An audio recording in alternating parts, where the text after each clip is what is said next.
Passive income, the sure way to wealth according to many YouTubers.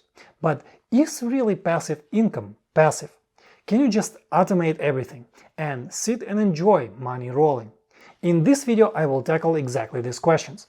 Do not get me wrong, passive income is one of the best ways to building wealth, but there are several misconceptions to dispel before you can grab those beautiful ideas from the web. You earn passive income from something that doesn't need your active participation. Examples include writing books, blogging, or investing in securities that earn you income. IRS defines passive income as something earned from spending less than 500 hours a year or 10 hours a week. See, even IRS thinks you may have to do some work for passive income. The opposite is active income, or called earned income.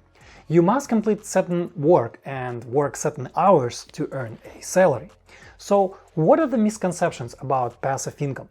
Actually, there are many if you ask. First, passive income requires a large upfront investment in exchange for little work later. Usually, it takes a lot of effort with no visible results for a long time. You may even wonder why sometimes you are doing it. And even so, you will still have bills to pay.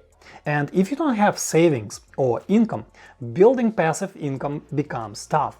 And for this reason, many entrepreneurs build passive income either by going into debt or as a side project. Take books, for instance. Many influencers will tell you, oh yeah, just write an ebook.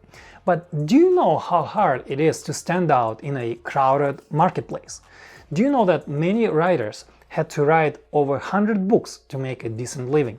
It's not that easy as it seems. Moreover, if others can replicate your ideas, passive income from books can dwindle really fast. For instance, take passive income ideas. About 10 years ago, there were some books on passive income.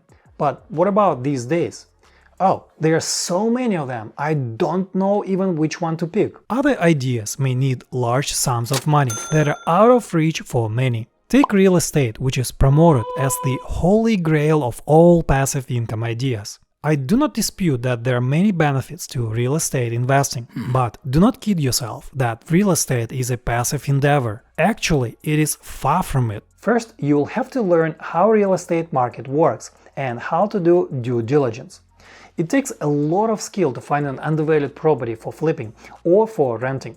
But most importantly, investing in real estate requires a large sums of money upfront. Unfortunately, the effort doesn't stop there for rentals. You will have to do upkeep work such as repairs and maintenance, but the worst part is dealing with tenants. What if your tenant destroys your property or refuses to pay rent? Of course, you can hire a property manager, but this doesn't come free and will shave off about 10% of your rental income. Another misconception is that your passive income idea will take off for sure, or so do the influencers tell you in their promotional videos. Well, not so fast. Many businesses actually fail in their first 10 years. According to the statistics from BLS, only 35% of businesses that opened 10 years ago survive to this day. You will need to be realistic about it and pivot fast if things do not pan out as you expected them. The next misconception about passive income is that it will last you forever. Well, sorry to disappoint you, it will not. And the real killer of any passive income ideas is the good old competition. Unless you are some sort of unassailable monopoly, competition is just around the corner. I gave you an example with books earlier, but the same logic applies with anything else. Take for instance stock photography, something that I'm familiar with.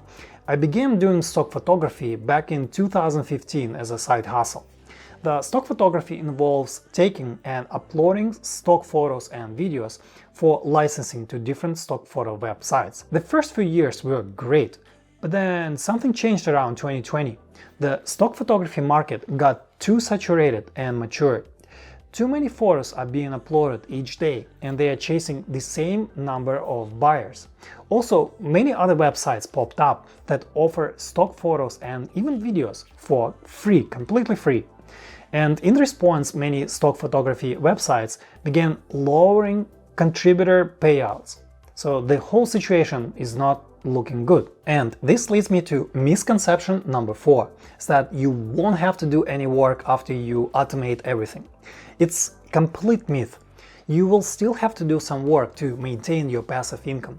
And very likely you will have to change something or even pivot and innovate and do something completely different to still earn that passive income.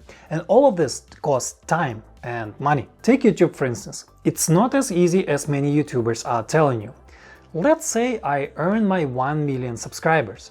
It's not like I'm set for life. If anyone's channel goes stale, many negative consequences await. YouTube may stop promoting your videos and your channel. Moreover, Google likes fresh content, so if your video becomes 3 or more years old, it will just not show up in the search results. I also read that YouTube can demonetize your channel if you stop uploading for 6 months or so. So there you have it. It seems like passive income became that buzzword that lost completely its meaning. But what should we do? Is passive income really worth pursuing? Here are the things to keep in mind. Of course it's worth it, but do your own research, play around with those ideas before committing.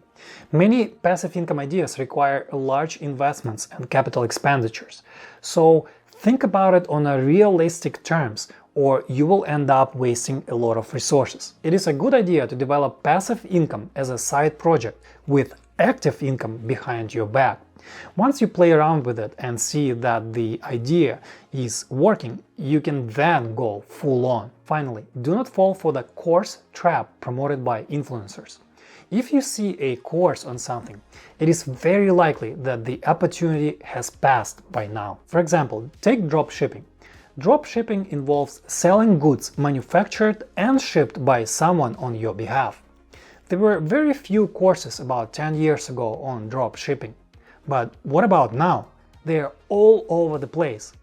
It's very likely that someone who teaches you a dropshipping course will earn more money than you will earn from actually dropshipping. I'm not saying that it's impossible to earn money from dropshipping, but it probably got much harder.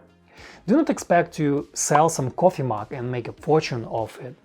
Many manufacturers that you will use can produce the same goods for others. So you will have to constantly change and adopt. To build a successful income, you will have to be creative. You will have to do something different. And that is never easy, but doable. Thank you for watching.